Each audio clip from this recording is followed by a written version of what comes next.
विचार कीजिए, हम जीवन में सर्व प्रकार से हार चुके हैं। उठने का कोई अवसर नहीं है। उतने में कोई आए और हमारी जो कोई आर्थिक परेशानी है, मानसिक परेशानी है, उसमें थोड़ा संबल दे दे, हौसला दे दे, तब हम उस अवसर प्रदाता के प्रति ऋणी होते हैं कि नहीं? कब तक ऋणी होंगे? जीवन भर रहेंगे कि नहीं? जीवन भर रहेंगे।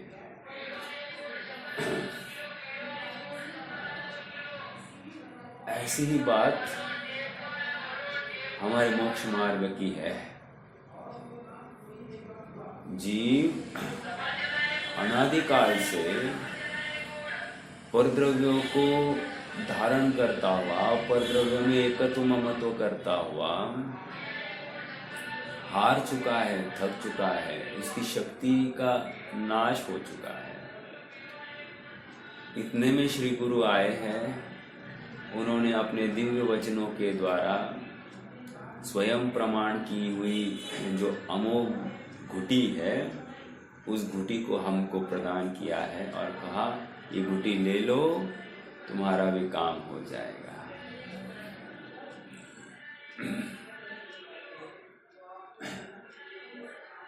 इतना करने पर हमारा कार्य हो गया। अर्थात उन्होंने जैसे घुटी हमको दी, उसी रूप में हमने उस घुटी को ग्रहण कर लिया। हमारा कार्य हो गया। अब हम उनके प्रति अहोभाव धारण करेंगे कि नहीं? कब तक? जब तक हम जिंदा है तब तक। समझ में आ रहा है? यह मोक्ष मार्ग है, लौकिक मार्ग नहीं। लौकिक मार्ग में थोड़ी सी मदद करने वाले की भी हम कितनी दुआई देते हैं, कितनी तारीफ प्रशंसा करते हैं। जिस मार्ग में हमारे अनंत भव सुधरने वाले हैं, उनके प्रति कितना अहोभाव आएगा। ये सब होते हुए भी अहोभाव व्यवहार के काल में, अर्थात उपयोग बाहर होगा तब आएगा। लेकिन अहोभाव का सच्चा हम जो शुक्रिया अदा कर रहे हैं, वो अन्य किसी रूप से नहीं, एकमात्र अपने शुद्ध उपयोग की प्राप्ति के माध्यम से। समझ में आ रहा है? मात्र रोने से अपना बिगड़ा हुआ मुकद्दर सुधर नहीं जाता, संभलता नहीं है। दुनिया को जीतने का हौसला, अर्थात दुनिया को जीतने का हौसला मतलब अपने इंद्रियों का अवलंबन छोड़कर अतीन्द्रिय पदार्थ को प्राप्त करने की धगश जहाँ पर उत्पन्न होती है, वही मुकद्दर का सिकंदर बन जाता है। हम भी आगे बढ़ना चाहते हैं, सुखी होना चाहते हैं, सुखी होने के लिए प्रयासरत हैं। इसलिए आइए सब हम प्रेरणा लें, आइए इस महायज्ञ में कूद जाइए, सच्चे शाश्वत आनंद की प्राप्ति के लिए कटिबद्ध हो जाइए। लोक में किसी एकाध व्यक्ति जो सो कॉल्ड बड़ा है, सो कॉल्ड बड़ा मतलब क्या? अच्छा पद है, अच्छी प्रतिष्ठा है, जिसको लोक में बहुत मान्यता है, वो आदर्श होता है कि नहीं? उसको देखकर लगता है कि नहीं कि अपना जीवन भी इनके जैसा हो। उसी प्रकार मुनिराज को देखकर हमको लगता है क्या अपना जीवन इनके जैसा हो। उनकी भी बहुत प्रतिष्ठा है, उनको तो अनंत अनंत सिद्ध या सिद्धों के लघुनंदन ऐसा कहते हैं। अर्थात सिद्ध स्वरूप ही उनका जीवन है, उनको सिद्धों के पासन में बिठाया जा रहा है पंच परमेष्टि नमस्कार मंत्र में। आप समझ सकते हैं कि उनका पद ओहदा कितना बड़ा होगा। तो इनको देखकर हमको कुछ भी नहीं लगता है क्या? अगर नहीं लग रहा है तो हमारे परिणामों की शुष्कता की अतीवता है। अतीवता मतलब समझ में आ रहा है? अतिपना है। और जब तक ये शुष्कपना हटता नहीं है तब तक आत्मा का दरवाजा खुलेगा नहीं। और जब तक आत्मा का दरवाजा खुलेगा नहीं तब तक आनंद की फुहारे आएगी नहीं। आनंद की फुहारे आएगी नहीं तो ये जीव दुखी ही रहेगा। निष्कर्ष इतना ही है कि अत्यंत सरल मार्ग को कठिन हमने किया है। अत्यंत सरल मार्ग को सरलता से, सहजता से, सरल परिणामों से स्वीकार करने में समझदारी है।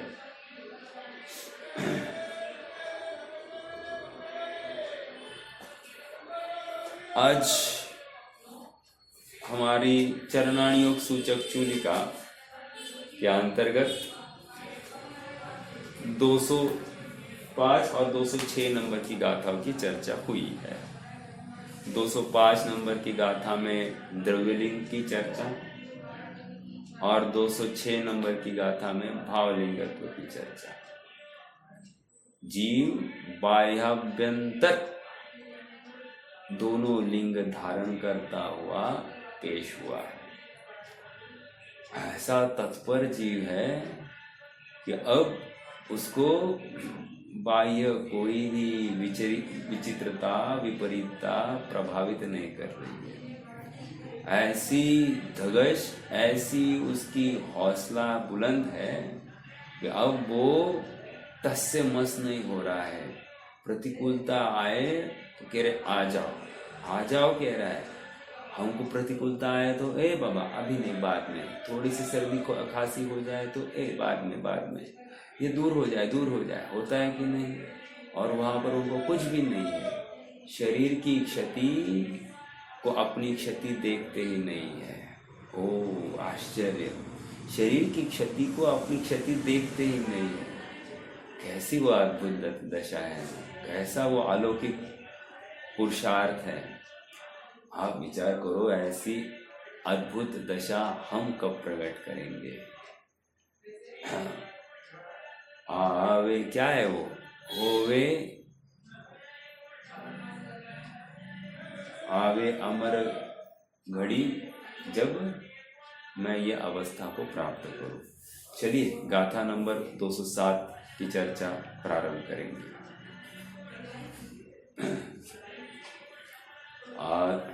विगत गाथाओं में द्रव्यलिंग और भावलिंग का स्वरूप स्पष्ट करने के पश्चात अब इस गाथा में यह बताते हैं कि दीक्षार्थी गुरुमुख से द्रव्यलिंग और भावलिंग रूप मुनि धर्म का स्वरूप सुनकर, समझकर, उन्हें विनय पूर्वक नमस्कार करके मुनि धर्म अंगीकार करता है। क्या कह रहे हैं फिर से? दीक्षार्थी गुरुमुख से द्रव्यलिंग और भावलिंग रूप मुनि धर्म का स्वरूप सुनकर, समझकर, उन्हें विनय पूर्वक नमस्कार करके मुनि धर्म अंगीकार करता है। एक प्रश्न अपने आप में खड़ा हो रहा है। जो दीक्षार्थी यहाँ पर आया है उसको ये सब बातें पता नहीं है क्या कि मुनिराज फिर से उसको द्रव्यलिंगत्व और भावलिंगत्व की शिक्षा दे? ऐसा होते हुए भी कर्तव्य दोनों बाजू में है। कदाचित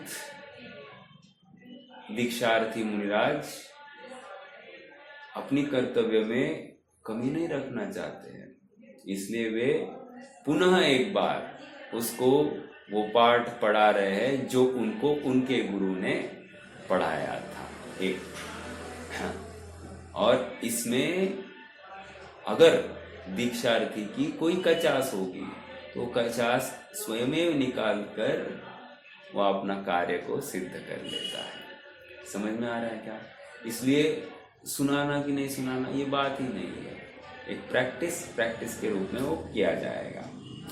तो दीक्षार्थी गुरुमुख से द्रव्यलिंग और भावलिंग रूप मुनि धर्म का स्वरूप सुनकर समझकर उसे विनय पूर्वक नमस्कार करके मुनि धर्म अंगीकार करता है। विनय पूर्वक नमस्कार करके, विनय पूर्वक नमस्कार करके की चर्चा अपन करेंगे आगे। विनय पूर्वक नमस्कार करके अर्थात शुद्धोपयोग को प्राप्त करके। समझ में आ रहा है क्या?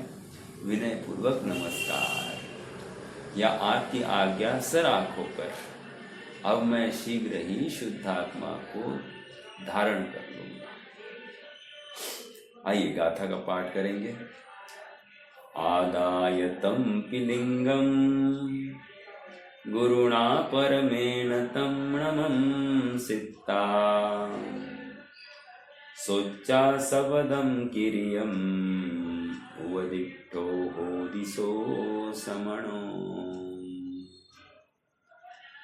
जो परम गुरु नमलिंग दोनों प्राप्त कर व्रत आचरे आत्मथित वे श्रम नहीं बस यथा योग्य क्रिया करे।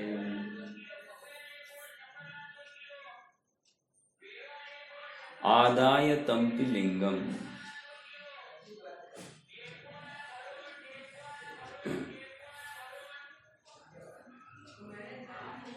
आदाय, एक मिनट, आदाय तम्पि लिंगम ये छोड़ दीजिए। गुरुणा परमेण तम नमं सित्ता, गुरु के माध्यम से जो लिंग समझ में आया है उसको नमस्कार करता है। नमं सित्ता, ठीक है। सोचा सवदम केयम, अर्थात व्रत सहित क्रिया को सोचा, सोचा मतलब सुनकर। उवदिष्ठो, उवदिष्ठो क्या है? उवट्ठिदो, उवट्ठिदो मतलब उपस्थित होता है। उवट्ठिदो होदिसो समणो, उपस्थित होता है। आदाय, अब आदाय की चर्चा करेंगे।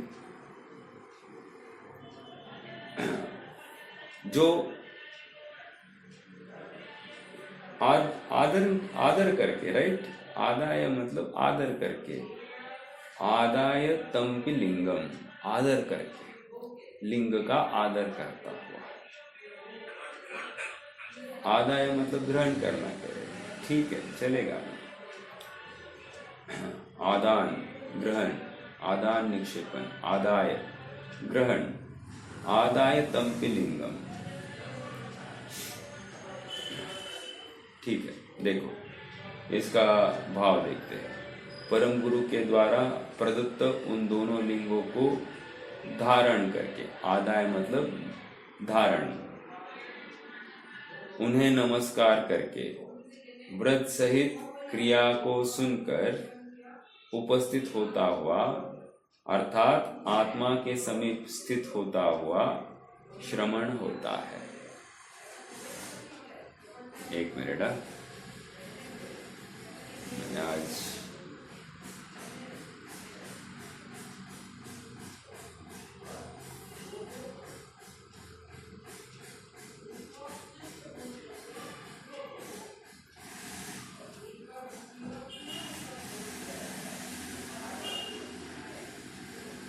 ओके, आज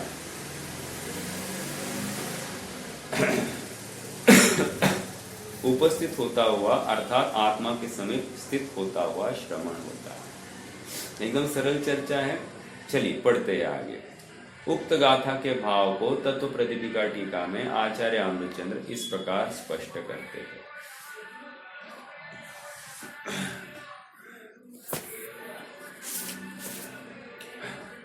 इसके बाद श्रमण होने का इच्छुक दीक्षार्थी, इसके बाद मतलब क्या क्या प्रोसेस आई थी?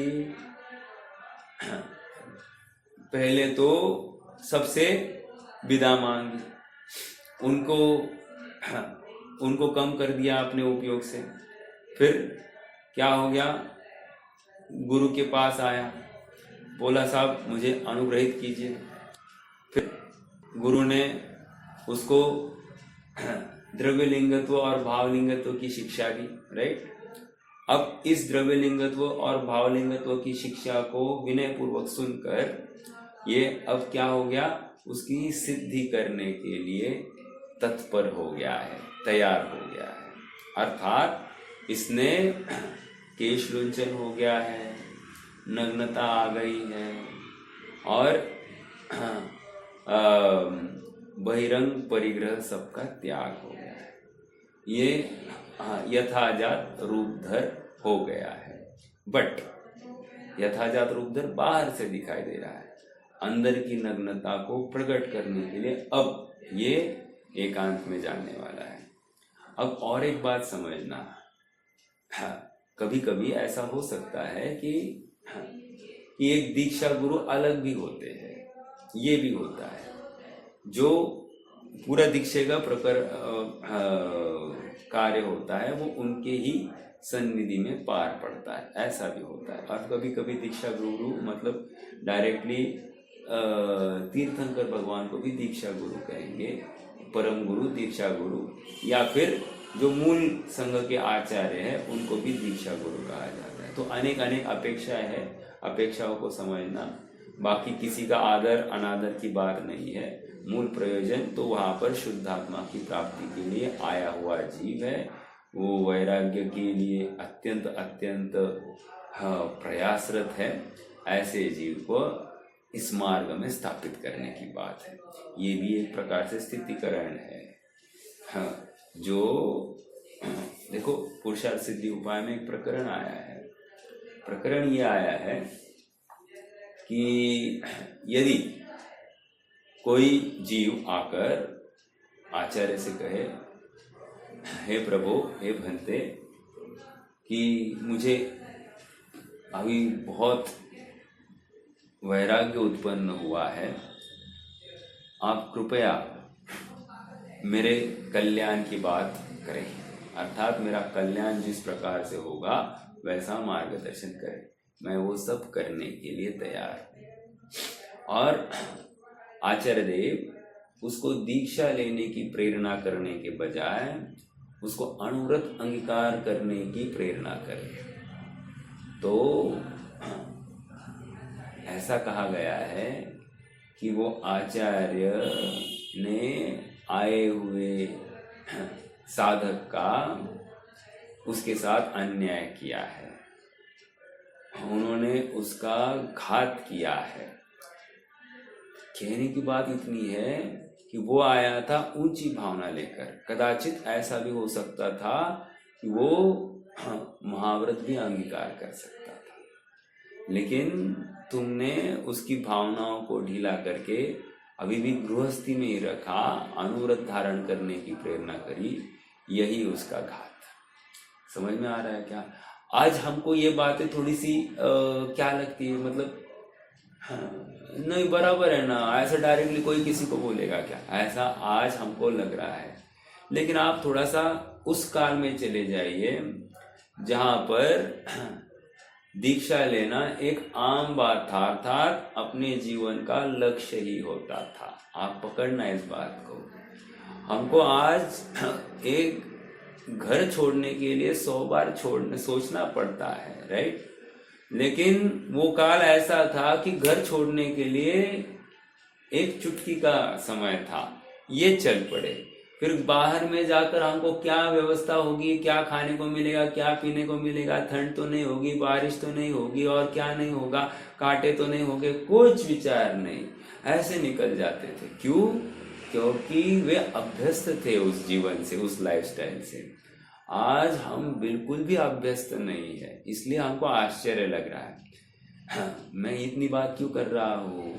मतलब आचार्य उसको दीक्षा लेने की प्रेरणा नहीं करे उसको, तो उसका बहुत बड़ा नुकसान कर रहे हैं। आज हमको ये इसमें कुछ भी विशेषता भाषित नहीं होती है, कारण हमारा आज का टोटल परिकर जो है वो इसी प्रकार का है।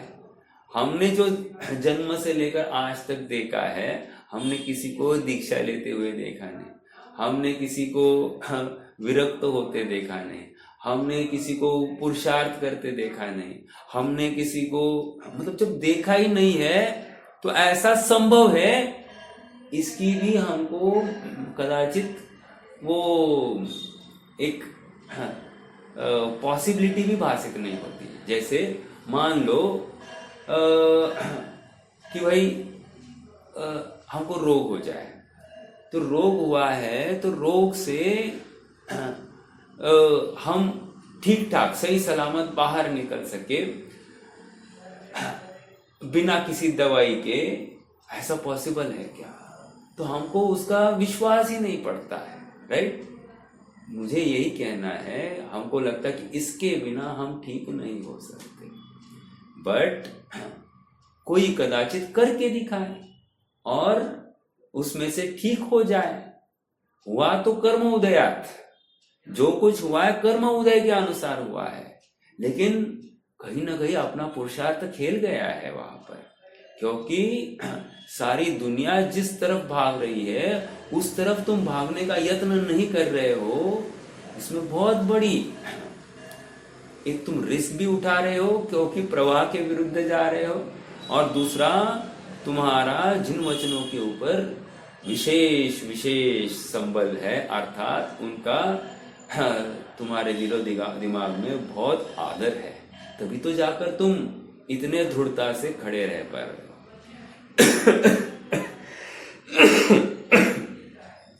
मुझे क्या कहना है, वैराग्य धारण करना कोई साधारण बात नहीं है, और वैराग्य को मतलब हम शास्त्रों के माध्यम से क्यों ना हो, उस प्रसंग को अपने ज्ञान दर्पण पर खड़ा करे। कैसे वो विरक्त हो रहा है जीव, कैसे घर छोड़ के गया। आप इमेजिन तो कीजिए ना, हमारे घर से हमारा एक व्यक्ति विरक्त होकर निकल गया है, अब वो क्या करता होगा क्या नहीं करता होगा उसको हमारी याद भी नहीं आ रही है, ये भी हो रहा है। अर्थात उसको अब निरंतर आत्मा आराधना की उमंग लग रही है, ऐसा वो जीव है। आप विचार तो करो, अब उसका जीवन देखकर आपको लगेगा कि नहीं लगेगा कि हाँ मेरा भी ऐसा जीवन होना चाहिए, हो मेरी ऐसी दशा जैसी तुम आधारी हो। ऐसी भावना किसको आती है? हाँ, वो उस मार्ग पर चलने की भावना, अर्थात जो सुखार्थी हो, जो मोक्षार्थी हो, जिसको अपने आत्मा में सुख भाषित होता है। हमको घर के बाहर निकलने की भावना नहीं हो रही है, इसका मतलब हमको आत्मा भी अच्छा नहीं लगा है। Fact is this. समझ में आ रहा है क्या? नहीं तो दिन में ऐसी एक आध बार भावना आनी ही चाहिए, हाँ, कि संत साधु बन के विचरू, वह घड़ी कब आएगी। समझ में आ रहा है? वो भावना आनी ही चाहिए। नहीं साहब पॉसिबल नहीं है कहकर हम क्या कर रहे हैं? अपने प्रमाद को छुपाते हैं, हम प्रयास करने से स्वयं को वंचित रखते हैं। समझ में आ रहा है? कितने दुख को प्रसंग आते हैं, हर प्रसंग को डटकर सामना करता है, और यहाँ पर आत्मा आराधना के प्रसंग के लिए स्वयं को वंचित रखता है। यह आश्चर्य की बात है, जबकि यहाँ पर पूरे तन मन धन से समर्पित होना चाहिए था। ऐसा कुछ हो सकता है क्या? अद्भुत है ये, विचार कीजिए। मतलब न खाना सता रहा है, न बाहर की वातावरण सता रहा है, न शरीर की अवस्थाएं सता रही है, न नग्नता सता रही है, न भूख प्यास, सर्दी गर्मी कुछ सता नहीं रहे हैं, मच्छर नहीं सता रहे हैं। कैसी वो अद्भुत अवस्था होगी, इतनी अंतर्लीनता हो सकती है क्या? थोड़ा सा वो चित्रण अपने ज्ञान दर्पण पर खड़ा करो और उसको निहारो, विचार करो। जब तक ये भाव वासना नहीं होगी ना, काम नहीं होगा अपना। आइए थोड़ा सा और पढ़ते हैं। अद्भुत बातें हैं, आप गंभीरता से इसका विचार कीजिए। आ गया भाई। हाँ, इसके बाद श्रमण होने का इच्छुक, मिल रहा है ना? इसके बाद श्रमण होने का इच्छुक, अमृतचंद्र स्वामी का की टीका। श्रमण होने का इच्छुक दीक्षार्थी दोनों लिंगों को धारण करता है। दोनों लिंग मतलब द्रव्यलिंग और भावलिंग,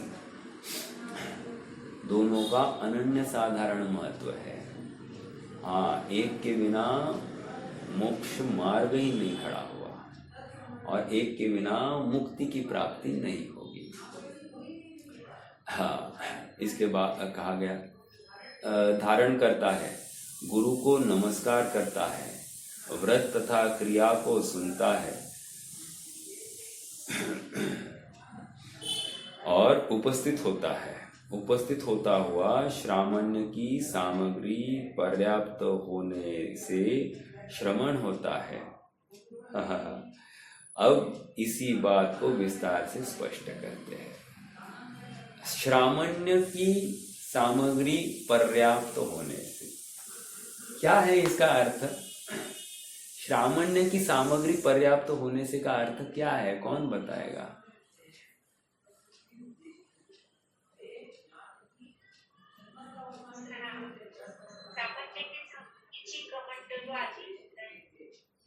अच्छा, शुद्ध उपयोग। हाँ, और थोड़ा सा अच्छा, ठीक है, आपने कहा, उसमें कोई विरोध नहीं ज्यादा, पर मुझे अपेक्षित थोड़ा सा विरक्ति। विरक्ति के साथ साथ विशेष धगज आत्मा आराधना करने की, उस शुद्धोपयोग की भावना की अधिकता, तत्परता, कब जाऊं मैं अपने शुद्ध आत्मा में। समझ में आ रहा है क्या? अब थोड़े देर के लिए भी आत्मा का विरह सहा नहीं जा रहा है। ऐसा हो सकता है कि आप थोड़ा सा इमेजिन कीजिए, यहाँ पर ना इमेजिनेशन पावर बढ़ाना, क्योंकि इससे क्या होगा, इससे ये नक्की होगा कि अपने परिणामों को किस स्तर का ले जाना है, ये अपने को अनुभव करना है। और ये तत्पर है, सजग है, जागृत है। अब चाहे उस प्रतिकूलता में वो बिल्कुल डोलायमान होने वाला नहीं है। वो विरक्ति की भावना ऐसी तीव्र हो गई है। शुद्धात्मा मतलब कोई साधारण चीज नहीं है। अपनी वस्तु, अपनी प्रभुता, अपना सुख अपने में दिख रहा है, मिलने वाला है, उससे मिलाप हो रहा है, इसके लिए परम परम प्रयासरत हो रहा है। ठीक है, देखो बाकी जो श्रामण्य की सामग्री जो है, शुचि, ज्ञान, संयम, उपकरण, ठीक है, वो आ जाएंगे, लेकिन वो उससे श्रमण कैसे हुआ? वो तो नग्नता, अर्थात ठीक है, द्रव्यलिंग वहां पर खड़ा करने के लिए अपनी जैसे साधना की प्राप्ति करनी है, तो जब बैठेंगे तो परिमार्जन होगा कि नहीं होगा? होगा, और तभी तो जाकर फिर वो बैठने वाले हैं। तो ये सब बातें हैं, कोई विरोध नहीं है। और एक आपको पता ही होगा ना, मतलब दीक्षार्थी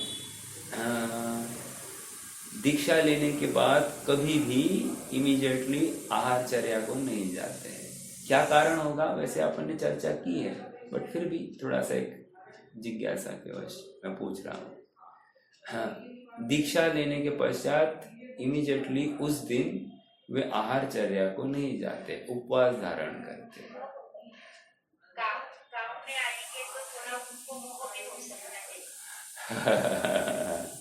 अरे हम यहाँ पर कह रहे हैं कि ये जीव अत्यंत विरक्त हो गया है। अब इसकी ऐसी भावना, आप थोड़ा सा विचार करना, कोई एक मोबाइल के गेम के लिए कोई इतना प्रयासरत था और वो गेम खेलने में इतना आकंठ डूबा है कि उसको दुनिया से कुछ भी फर्क नहीं पड़ता है। ऐसे होते हैं कि नहीं? कितने कितने सारे लोग आप देखो, कितने वो छुटपुट गेम खेलने में एकदम तन्मय होते हैं, उनका उपयोग वहां से हटता नहीं। हाँ, वो धगश इतनी तीव्र है, वो प्यास इतनी लगी है, कब मैं मेरी प्यास को बुझाऊं, ऐसा हो गया है। एक दूसरी बात ऐसा होता है, एक व्यवहार पक्ष रखा, व्यवहार पक्ष की बात, जब भी केश लोच होता है ना, उस दिन ना बुखार भी आ जाता है। और लॉजिकली आप विचार करो, बुखार में अनशन सजेस्ट किया जाता है, तो उसके लिए भी ये आहारचर्या के लिए नहीं निकलते, उपवास होता है। दो बातें हैं, एक भाव लिंगत्व को ऊर्ध्व करते हुए और द्रव्य लिंगत्व को भी ऊर्ध्व करते हुए। देखो, शरीर को संभालना एक कला है और वो कला में एकदम प्रवीण है, तो बस इसी का वो परिचय है। चलिए आगे चलते हैं। हाँ, तो दो बातों की चर्चा हो गई अपनी। श्रामण्य की सामग्री पर्याप्त होने से, अर्थात वो विरक्त भाव की परमोच्चता होने से। आप इमेजिन करो, इमेजिन किए बिना आपको ये प्रकरण समझ में नहीं आएगा। उसकी महिमा, वो एक भावना अंदर में, एक धगज अपने खड़ी नहीं होगी कि मैं ऐसी अवस्था को धारण करूं। घर में रहना अपराध, पहले ये नक्की करो, घर में रहना अपराध, मजबूरी से मैं यहाँ पर रुक रहा हूं। एक प्रश्न है आप सबसे, जैसे कोई हम घूमने गए हैं, उदाहरण खराब है फिर भी, क्योंकि घूमने जैनी जाता ही नहीं है, गया घूमने, और अभी पेपर में भी आती है कि वातावरण खराब हो गया, तो फिर राह में रुकना पड़ता है। मान लो अभी जम्मू कश्मीर कोई गया होगा और वहाँ पर बर्फ पड़ने लग गई है। बर्फ पड़ने से गाड़ी तो रास्ते पर भी चलती नहीं, घिसरने लग जाती है, तो फिर गाड़ी आगे नहीं जाती। अब गाड़ी आगे नहीं जाएगी तो लोग कहाँ आश्रय करेंगे? जहाँ आश्रय स्थान मिलेगा वहाँ पर करेंगे। अब कल परसों के पेपर में आया कि यहाँ से कुछ लोग वहाँ पर पर्यटन करने के लिए गए थे और अटक गए तो रात्रि में उनको किसी मस्जिद में आश्रय लेना पड़ा। अब मेरा प्रश्न है, वे मस्जिद में कितना देर रुकेंगे? अरे वो तो राह देख रहे हैं, कब रास्ता खुलेगा और कब हम यहाँ से निकलेंगे। समझ में आ रहा है क्या? उसी प्रकार जो सुखार्थी जीव है, वो घर में बैठना नहीं चाहता, वो राह देख रहा है कब मैं यहाँ से निकल जाऊं, भागने का अवसर देख रहा है। ये समझ में आ रहा है क्या? ऐसे परिणाम होने चाहिए। मतलब इस जाति का परिणाम अपना हो रहा है तो समझना कि ओ,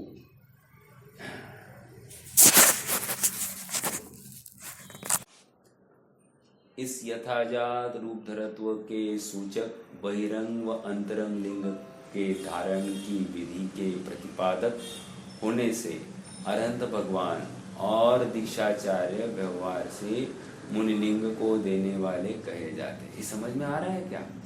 मतलब दीक्षा को देने वाले किसको देखा यहाँ पर?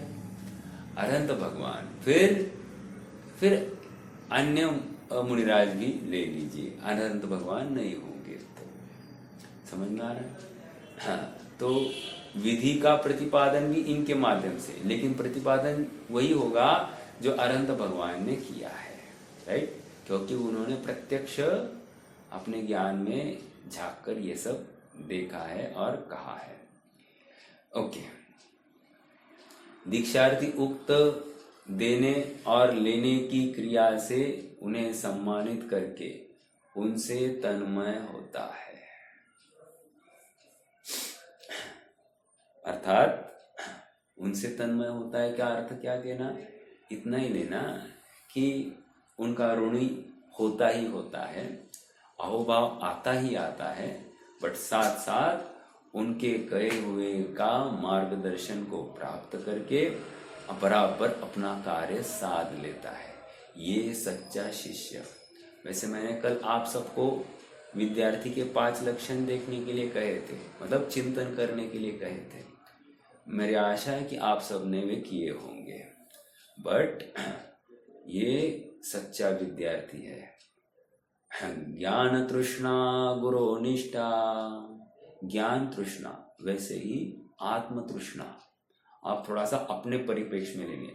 आत्म तृष्णा गुरु निष्ठा, आत्मा की प्रचंड तृष्णा है, अर्थात ऐसा हो रहा है कि कब मैं अपने आत्मा को ध्याऊं और कितना ध्याऊं, कब तक ध्याऊं, और एंड ही नहीं, एंडलेस आत्मा आराधना करो, अविरत आत्मा आराधना करो। उसने महाव्रत जो अंगीकार किया, महाव्रत में क्या है, महाव्रत की भावना क्या है, महाव्रत में उसने क्या व्रत लिया, मुझे तो ये पूछना है। दीक्षा लेने वाले ने महाव्रत में क्या प्रतिज्ञा की है, मुझे तो ये अच्छे से ये प्रश्न है।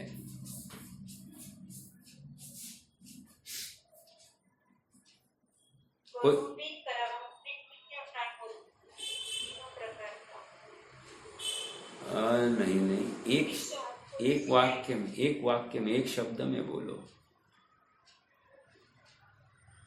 सिर्फ आत्मा आराधना करनी, खत्म, इतनी सी बात है। आत्म आराधना की प्रतिज्ञा ली है, अविरत रूप से मैं अपनी आत्मा आराधना करूंगा, ये प्रतिज्ञा है। इसको महाव्रत कह रहे हैं। आप पकड़ रहे हैं क्या मेरी बात को? अविरत, अविरत मतलब 24 आवर्स मैं आत्मा आराधना करूंगा। और चूक जाऊंगा तो फिर वो बात की बात है, लेकिन बुद्धिपूर्वक नहीं, पॉसिबल है कि नहीं साहब 24 आवर्स नहीं होगा, 5-6 घंटा ये कर पाऊंगा, फिर ये 5-6 घंटा का भी लायक नहीं है। समझना इस बात को, ये 5-6 घंटे का भी लायक नहीं है। हम 24 घंटा कह रहे हैं तो ये भी 24 घंटा का अर्थ समझ रहा है। 24 घंटा आत्म भावना तो है ही है, और मैक्सिमम वो अविरत रूप से आत्मा में बैठना चाहता है, और कर्म उदय के वश या अपनी कमजोरी के वश बाहर आना हो तो छटपटाता है, खेद होता है, और दोबारा सजग होकर, जागरूक होकर आत्मा में जाने के लिए प्रयासरत होता है। समझ में आ रहा है क्या?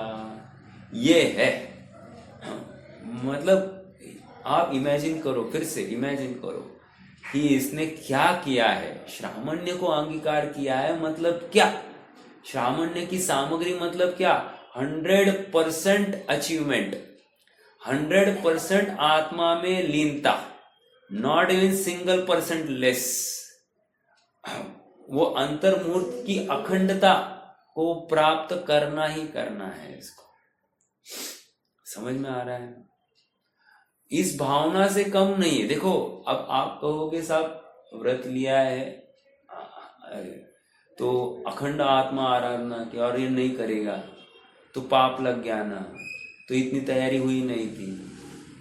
बात बराबर है, ऐसा लगता है, लेकिन इसमें इतना ही समझना कि वो आत्मा आराधना के लिए भावना में कुछ कमी नहीं है।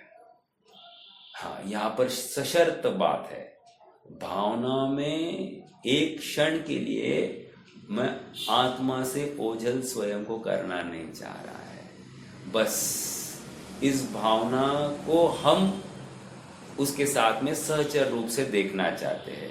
तुम कितना देर अंदर बैठते हो वो तो शक्ति की हीनता को हम हमें परिचय हो जाता है। वहाँ संज्वलन का तीव्र उदय की अपेक्षा है, कर्म उदय है, शरीर का सब बातें हैं, बाकी परिकर है, वातावरण है, तुम मुनि संघ में रहने वाले हो, मुनि संघ के कुछ उत्तरदायित्व है, बहुत सारी बातें हैं। ऐसा नहीं है कि वो सब होने वाला है, वो एकांत में तुम्हारा कंटिन्यूअसली काम चलेगा, नहीं नहीं नहीं नहीं, बहुत बड़े बड़े। इसलिए मुनि संघ में रहते हुए उत्तरदायित्व लेने से, पद को धारण करने के लिए डरते हैं। क्यों? क्योंकि अब आत्मा से वंचित रहना पड़ेगा। इनको वंचित रहना पड़ेगा मतलब क्या? अपना उपयोग अगर संघ संचालन के कार्य या फिर संघ को पढ़ाना है, पढ़ाने के कार्य में लगेगा, कहीं ना कहीं अपना आत्मा ओझल मतलब आत्मा आराधना के लिए अवसर कम मिलेगा ना, इसलिए वो भी नहीं चाहते।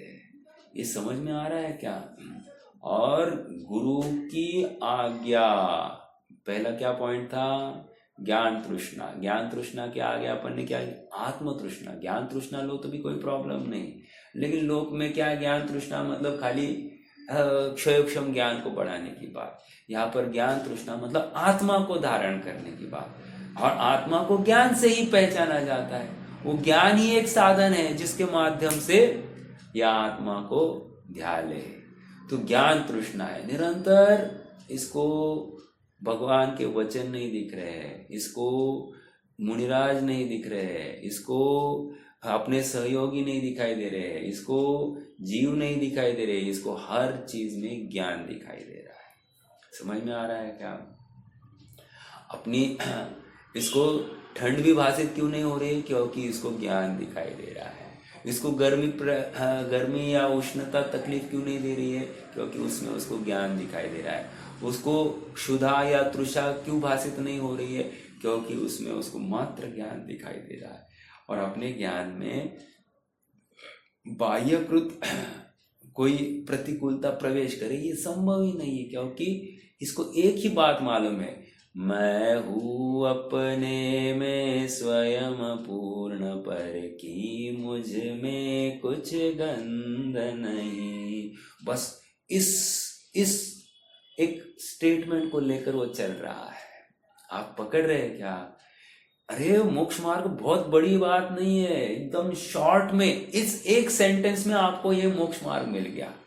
मैं हूँ अपने में स्वयं पूर्ण, पर की मुझ में कुछ गंध नहीं।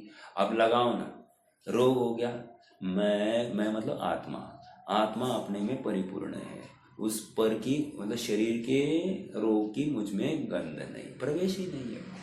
आओ, ये कोई गाली सुनाई दे, कोई कुवचन सुनाई दे, कोई शायद मतलब प्राकृतिक आपदा दिखाई दे, वह कहीं उपसर्ग दिखाई दे, कहीं परिसर दिखाई दे, बाहर की कुछ भी व्यवस्था मुझ में प्रवेश करती नहीं है, मुझ में पर का कुछ भी संग नहीं। समझ में आ रहा है क्या? प्रवेश ही नहीं है। इतनी दृढ़ संकल्पना इसकी अपनी आत्म तत्व के बारे में हो गई है। ऐसी दृढ़ संकल्पना जिसकी होती है वो सच्चा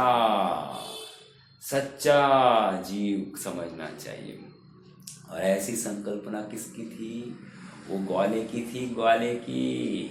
आप पकड़ना, अनपढ़ गवार ग्वाला, उसकी थी ऐसी संकल्पना। वो ऐसी संकल्पना किसकी थी? शिवभूति की थी। बाहर का ऐसी संकल्पना उस 16 वर्ष का वो गस्स कुमार की थी। समझ में आ रहा है क्या? बाहर की प्रतिकूलता मुझ में प्रवेश करती नहीं है। वो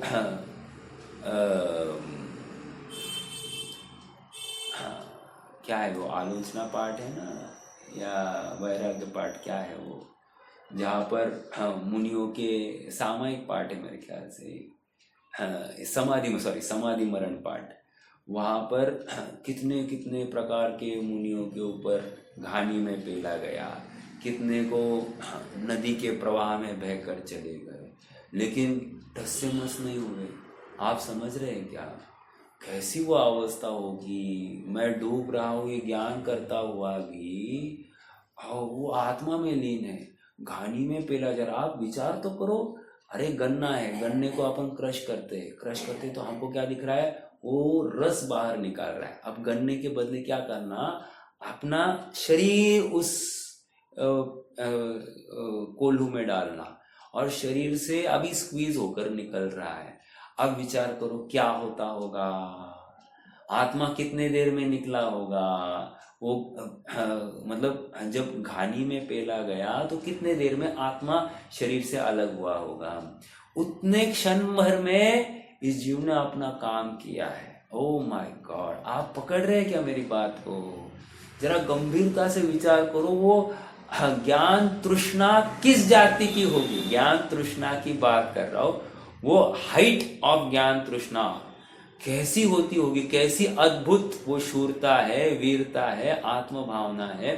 ये इसका आपको एक अनुमान, एक थोड़ा सा एग्जाम्पल आपके सामने रख रहा हूं। मतलब अपन अपने ऊपर अभी छुटपुट कुछ भी प्रतिकूलता आती है, हम कैसे विचलित हो जाते हैं, और वहां पर इतनी बड़ी बड़ी लाइफ टेकिंग घटनाएं हो जाती है, और ये अपना काम कर जाते हैं। इनका नाम प्रथमानियों में इनकी नोंद हो जाती है, और हमारी नोंद उन कायरों में हो जाती है जो थोड़ी सी प्रतिकूलता से भागकर अपने बिल में छिप गए। बिल में छिप गए मतलब हट गए पुरुषार्थ से, मुझे ये कहना है। ओहो, विचार करना, देखो क्या कह रहे हैं।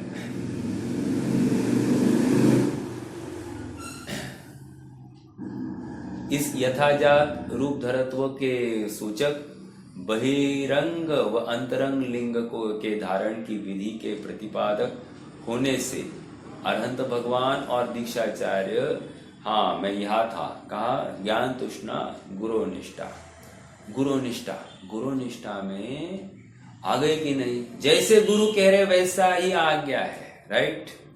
देखो एक प्रसंग आपको सुनाता हूं। हाँ, प्रसंग ये है, प्रथमानियों का ही प्रसंग है।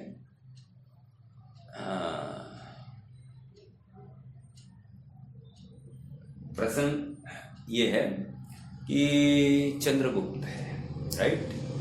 चंद्रगुप्त मौर्य भारत, पूरे अखंड भारत का अधिपति है। और अखंड भारत मतलब क्या समझते हैं आप? वो अफगानिस्तान के आगे ईरान फिरान सब वहां से लेकर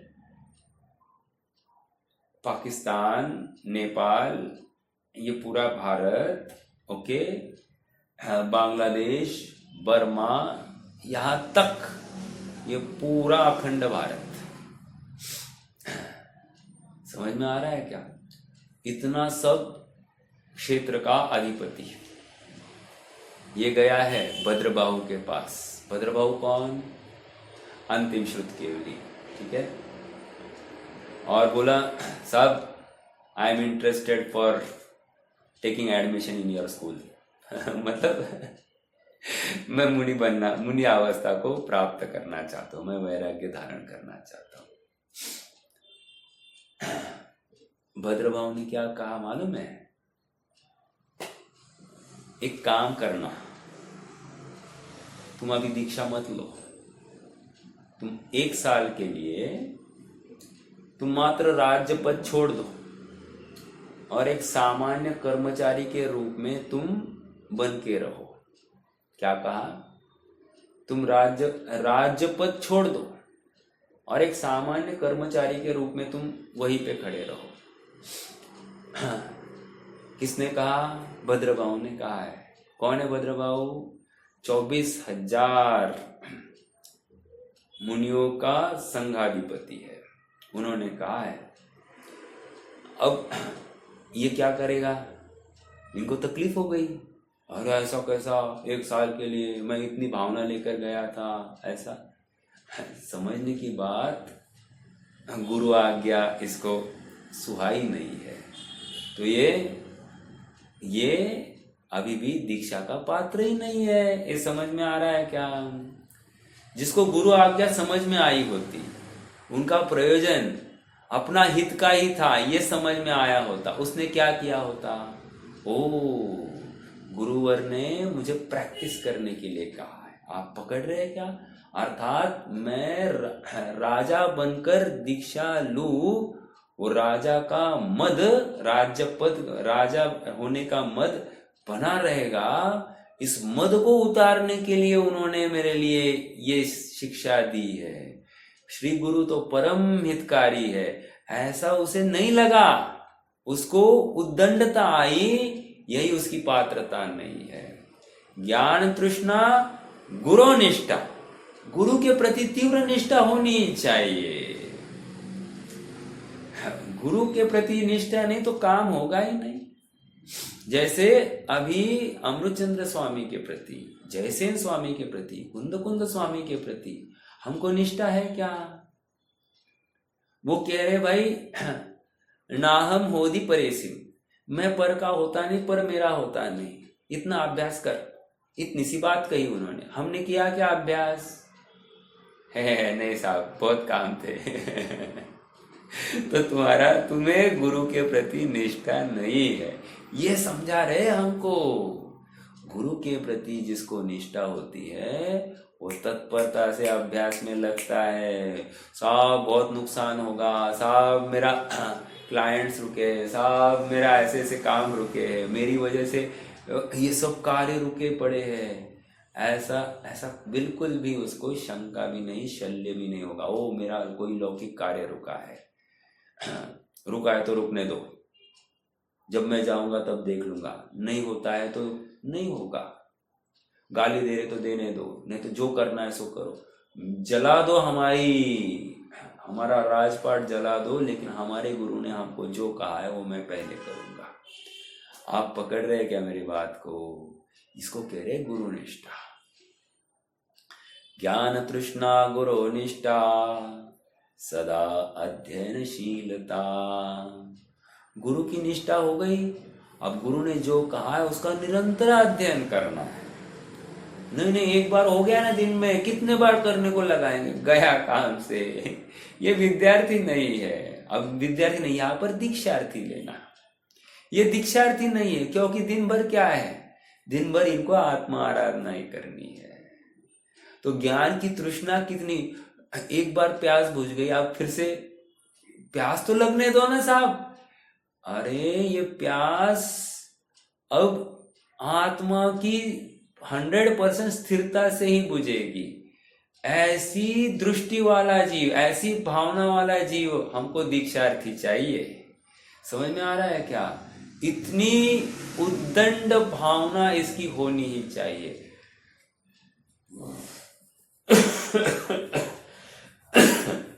समझ में आ रहा है? हाँ, देखो मैं थोड़ा सा मतलब आपको भाव भाषण कराने का प्रयास कर रहा हूं कि ये कोई हल्का फुल्का जीव नहीं है, और हमको अपने परिणामों को उज्जवल कैसे करना है, कैसी तैयारी करनी है, इतना इजी है क्या? और इजी नहीं है तो हम क्यों गाफिल है? समझ में आ रहा है? और सुनो, उनको इजी लग रहा है और हमको मुश्किल क्यों लग रहा है, ये भी विचार करना। अगर उनको इजी लग रहा है और मुझे डिफिकल्ट लग रहा है ये मार्ग, इसका मतलब मेरा मोह है कि नहीं?